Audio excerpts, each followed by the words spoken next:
أعوذ بالله من الشيطان الرجيم. بسم الله الرحمن الرحيم. وقالوا ربنا عجل لنا قطنا قبل يوم الحساب اصبر على ما يقولون واذكر عبدنا داود ذا الأيد إنه أواب. إنا سخرنا الجبال معه يسبحن بالعشي والإشراق والطير محشورة كل له أواب. السلام عليكم ورحمة الله. الحمد لله رب العالمين والصلاة والسلام على رسوله الأمين محمد وعلى آله وصحبه أجمعين. أما بعد اتقوا الله عباد الله. പ്രിയപ്പെട്ട സഹോദരങ്ങളെ, സൂറത്തു സ്വാദ് പഠനം തുടരുകയാണ്. 15 വരെയുള്ള ആയത്തുകളാണ് നമ്മൾ നേരത്തെ പഠിച്ചത്. ഇന്ന് ഏതാനും ആയത്തുകളും കൂടെ നമുക്ക് പഠിക്കാം ഇൻഷാ അല്ലാഹ്. 16-ാമത്തെ ആയത്ത്. അഊദു ബില്ലാഹി മിനശ് ശൈത്വാനിർ റജീം. ബിസ്മില്ലാഹിർ റഹ്മാനിർ റഹീം. വഖാലൂ റബ്ബനാ അജ്ജിൽ ലനാ ഖിത്തനാ ഖബ്ല യൗമിൽ ഹിസാബ്. വഖാലൂ, അവർ പറഞ്ഞു, നിഷേധികളെ, മക്കാ മുശ്രിക്കുകളെ, അവർ പറയാ, റബ്ബന, ഞങ്ങളുടെ റബ്ബേ, അജ്ജിൽ ലനാ, ഞങ്ങൾക്ക് നേരത്തെയാക്കിത്തരണേ, ഞങ്ങൾക്ക് വേഗമാക്കിത്തരണേ, ഖിത്തന, ഞങ്ങളുടെ വിഹിതം, ഖബ്ല യൗമിൽ ഹിസാബ്, വിചാരണ നാളിൻ്റെ മുമ്പായി തന്നെ ഞങ്ങൾക്ക് ഉള്ള വിഹിതം, ഞങ്ങളുടെ ഓഹരി ഞങ്ങൾക്ക് വേഗം തരണമേ എന്നവർ പറയുന്നു. ഒരു പ്രാർത്ഥനാ രൂപത്തിലാണ്. അപ്പൊ ഇവരോട്, ഈ മക്കാ മുശ്രിക്കുകളോട് റസൂലുള്ളാഹി സ്വല്ലല്ലാഹു അലൈഹി വസല്ലം പരലോകത്തെ ശിക്ഷയെ സംബന്ധിച്ച് മുന്നറിയിപ്പ് നൽകുകയാണ്. നിങ്ങൾ ഏകനായ അള്ളാഹുവിൽ വിശ്വസിച്ച് അവനെ മാത്രം ആരാധിക്കുന്ന ഒരു അവസ്ഥയിലേക്ക് നിങ്ങൾ വന്നില്ലെങ്കിൽ നിങ്ങൾക്ക് മരണാനന്തരം ഗൗരവതരമായ ശിക്ഷകളെ ഏറ്റുവാങ്ങേണ്ടി വരും എന്നുള്ള താക്കീതുകൾ ഇങ്ങനെ നൽകുമ്പോൾ ഇവർ പറയുന്നൊരു വാക്ക, ആ ശിക്ഷ അതിപ്പോ യൗമുൽ ഹിസാബ് ആകാനൊന്നും കാത്തിക്കണ്ട, വിചാരണയുടെ നാളാകാനൊന്നും കാത്തിക്കണ്ട, അത് ഇപ്പൊ തന്നെ ഞങ്ങൾക്ക് ഇങ്ങോട്ട് തന്നേക്കട്ടെ, അങ്ങനെ ഞങ്ങൾക്ക് വല്ലതും കിട്ടുന്നുണ്ടെങ്കിൽ, വിധിച്ചിട്ടുണ്ടെങ്കിൽ അത് ഇങ്ങോട്ട് വരട്ടെ, അതൊന്ന് കാണട്ടെ. ധാർഷ്ട്യത്തിന്റെ വർത്താനാണത്. അവരുടെ ധാർഷ്ട്യം ഒന്നുകൂടെ കൂടുകയാണ് ഇതൊക്കെ പറയുമ്പോൾ. അങ്ങനെ വല്ലതുണ്ടെങ്കിൽ നാം പിന്നീട് വരട്ടെ, നമ്മളതൊന്ന് കാണട്ടെ. പല രൂപത്തിലുണ്ട് വിശുദ്ധ ഖുർആനിൽ അങ്ങനത്തെ. അങ്ങനെ ഉണ്ടെങ്കിൽ ആ ശിക്ഷ ഇങ്ങോട്ട് വന്ന് കാണട്ടെ, ആകാശത്ത് നിന്ന് ആകാശം പൊട്ടിപ്പൊളിഞ്ഞ് ഞങ്ങളുടെ മേത്തിങ്ങോട്ട് വീഴട്ടെ എന്നൊക്കെ രൂപത്തിൽ, പരിഹാസ രൂപത്തിൽ, അള്ളാഹുവിന്റെ പേരിൽ റബ്ബനാന്ന് പറഞ്ഞുകൊണ്ടാ, ഞങ്ങളുടെ റബ്ബേ എന്നും പറഞ്ഞുകൊണ്ട് പരിഹാസ രൂപത്തിലുള്ള അവരുടെ സംസാരം, അത് പ്രാർത്ഥനാ രൂപത്തിൽ തന്നെയാണുള്ളത്. എന്തൊരു ആലോചിച്ച് നോക്കും നിങ്ങൾ, എന്തൊരു ഇരുട്ട് മൂടിയ ഹൃദയമായി പോയി ഇവരുടേത്. മരണാനന്തരം ഒരു ജീവിതമുണ്ട്, ആ ജീവിതത്തിൽ ഇങ്ങനെയൊക്കെ സംഭവിച്ചേക്കാം എന്നുള്ള ഒരു പേടി, ഒരു അശേഷമില്ലാത്തൊരു ജനവിഭാഗമായി മാറി.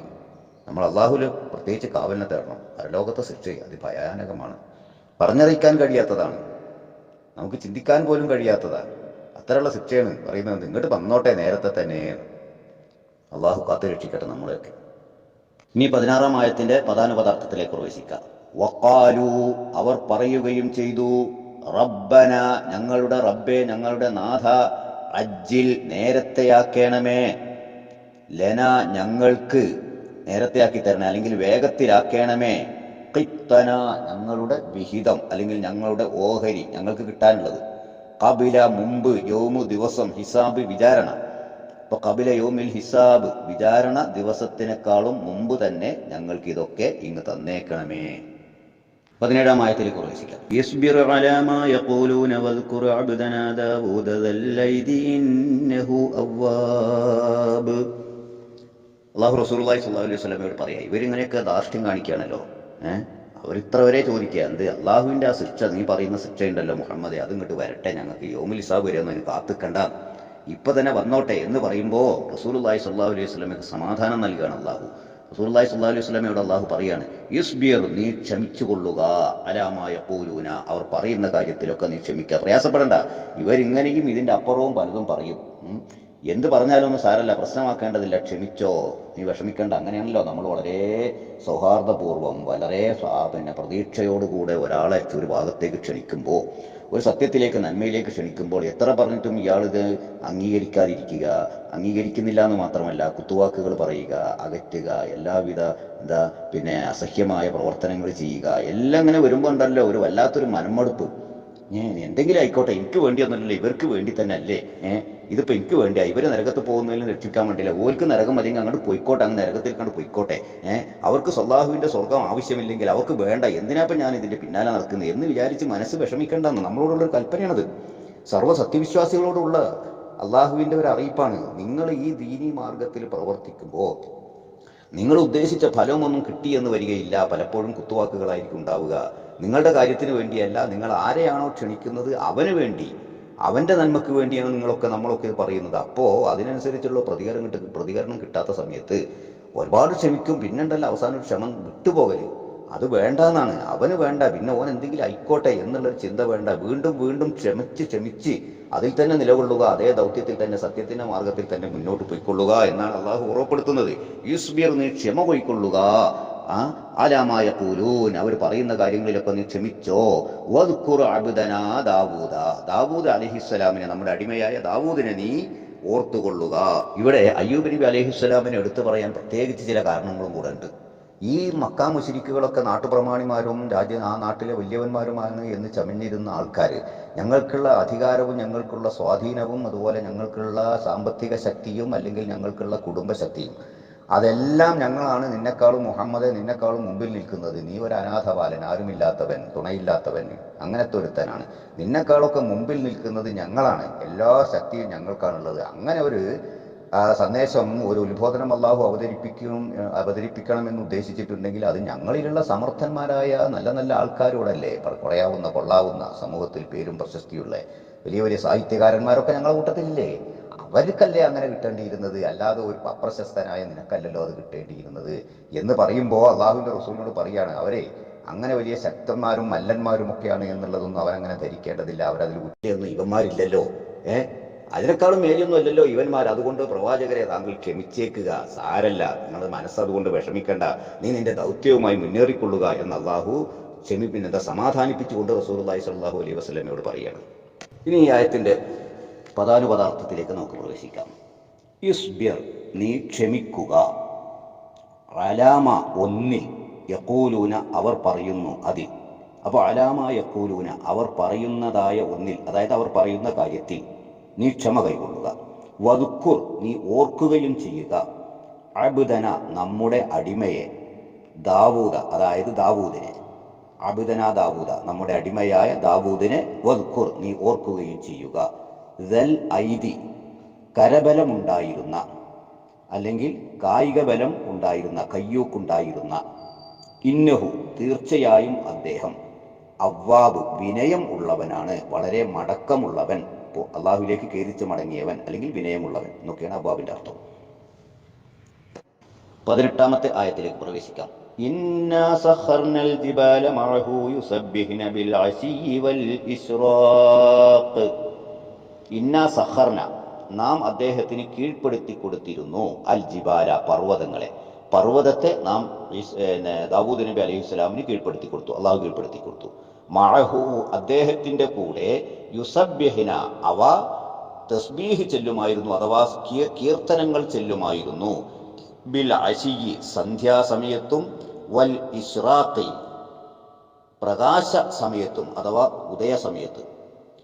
അപ്പോൾ സന്ധ്യാസമയത്തും പ്രകാശവേളയിൽ രാവിലെയുമൊക്കെ ദാവൂദ് നബി അലൈഹിസ്സലാമിൻ്റെ കൂടെ പർവ്വതങ്ങൾ തസ്ബീഹ് ചൊല്ലുമായിരുന്നു, കീർത്തനങ്ങൾ ഉരുവിടുമായിരുന്നു ദാവൂദ് നബി അലൈഹിസ്സലാമിൻ്റെ കൂടെ. അങ്ങനെ പർവ്വതത്തെ പോലും നാം അദ്ദേഹത്തിന് കീഴ്പ്പെടുത്തി കൊടുത്തു. ഇതിനേക്കാളും വലിയൊരൊന്നും അല്ലല്ലോ ഈ മക്കാ മുശ്രിക്കുകൾ എന്നാ അള്ളാഹുവിൻ്റെ ചോദ്യം. 18ാം ആയത്തിന്റെ പദാനുപദാർത്ഥം. ഇന്ന, തീർച്ചയായും നാം, സഹർന, നാം കീഴ്പ്പെടുത്തി, അൽ ജിബാല, പർവ്വതങ്ങളെ, മഅഹു, അദ്ദേഹത്തോടൊപ്പം, പർവ്വതങ്ങളെ നാം കീഴ്പ്പെടുത്തി കൊടുത്ത് സുലൈമാൻ നബി അലൈഹി സ്വലാമിൽ നിന്ന്.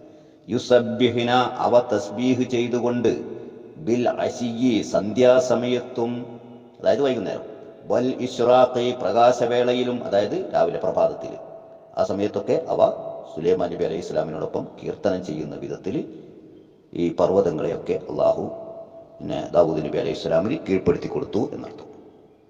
19-ാമത്തെ ആയത്ത് വത്വയ്റ മഹ്ശൂറതൻ കുല്ലുൻ ലഹു അവ്വാബ്. വത്വയ്റ പക്ഷികളെയും അദ്ദേഹത്തിന് കീഴ്പ്പെടുത്തി കൊടുത്തു. മഹ്ശൂറത്തൻ അവ ഒരുമിച്ച് കൂട്ടപ്പെട്ട നിലയിൽ വിവിധ തരം പക്ഷികളെയൊക്കെ ദാവൂദ് നബി അലൈഹിസ്സലാമിന് കീഴ്പ്പെടുത്തി കൊടുത്തു. കുല്ലുൻ ലഹു അവ്വാബ് എല്ലാം അദ്ദേഹത്തോട് ആ ദാവൂദ് നബി അലൈഹിസ്സലാമിനോട് വിനയമുള്ളവരായിരുന്നു. അപ്പൊ എല്ലാ ജീവജാലങ്ങളും അദ്ദേഹത്തോട് ദാവൂദ് നബി അലൈഹിസ്സലാമിന് വിനയത്തോടുകൂടെ നിന്നു കൊടുത്തു. ഇനി 19-ാമത്തെ ആയത്തിന്റെ പദാനുപദാർത്ഥം വത്വയ്റ പക്ഷികളെയും മഹ്ശൂറത്തൻ ഒരുമിച്ച് കൂട്ടപ്പെട്ട നിലയിൽ അദ്ദേഹത്തിന് കീഴ്പ്പെടുത്തി കൊടുത്തു എന്നർത്ഥം. ദാവൂദ് നബിക്ക് കുല്ലുൻ എല്ലാം ലഹു അദ്ദേഹത്തിന് അല്ലെങ്കിൽ അദ്ദേഹത്തിലേക്ക്, കുല്ലുൻ ലഹു എല്ലാം അദ്ദേഹത്തിലേക്ക്, അവ്വാബ് മടക്കമുള്ളതാണ് അഥവാ വിനയം ഉള്ളവയായിരുന്നു.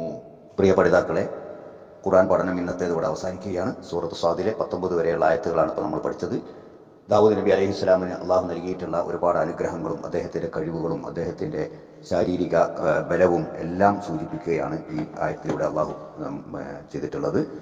ഇത്രയും ശക്തനും ഇത്രയും അനുഗ്രഹങ്ങളും അധികാരങ്ങളും ഒക്കെ ഉണ്ടായിരുന്ന ദാവൂദ് നബി അലൈഹിസ്സലാം പോലും അള്ളാഹുവിന് കീഴ്പ്പെട്ട് ജീവിക്കുകയാണ് ചെയ്തിട്ടുള്ളത്. വിനയത്തോടുകൂടെ അള്ളാഹുവിൻ്റെ മുമ്പിൽ നിൽക്കുകയാണ് ചെയ്തിട്ടുള്ളത്. അത് നീ ഓർക്കുക. അതുകൊണ്ട് ഈ മക്കാ മുശ്രിക്കുകൾ എന്തൊക്കെ തന്നെ തരത്തിൽ എന്തൊക്കെ പറഞ്ഞുകൊണ്ട് പിന്നാക്കം പോയിരുന്നുണ്ടെങ്കിലും നീ അതിനൊന്നും വിഷമിക്കേണ്ടതില്ല. നീ സഹിച്ചുകൊള്ളുക, ക്ഷമിച്ചുകൊള്ളുക എന്ന് അള്ളാഹുവിൻ്റെ റസൂലിനെ അള്ളാഹു ആശ്വസിപ്പിക്കുകയാണ് ഈ ആയത്തിലൂടെ ചെയ്തിട്ടുള്ളത്. കൂടുതൽ പഠിക്കുക. അള്ളാഹു അനുഗ്രഹിക്കട്ടെ. വസ്സലാമു അലൈക്കും വറഹ്മത്തുള്ളാഹി.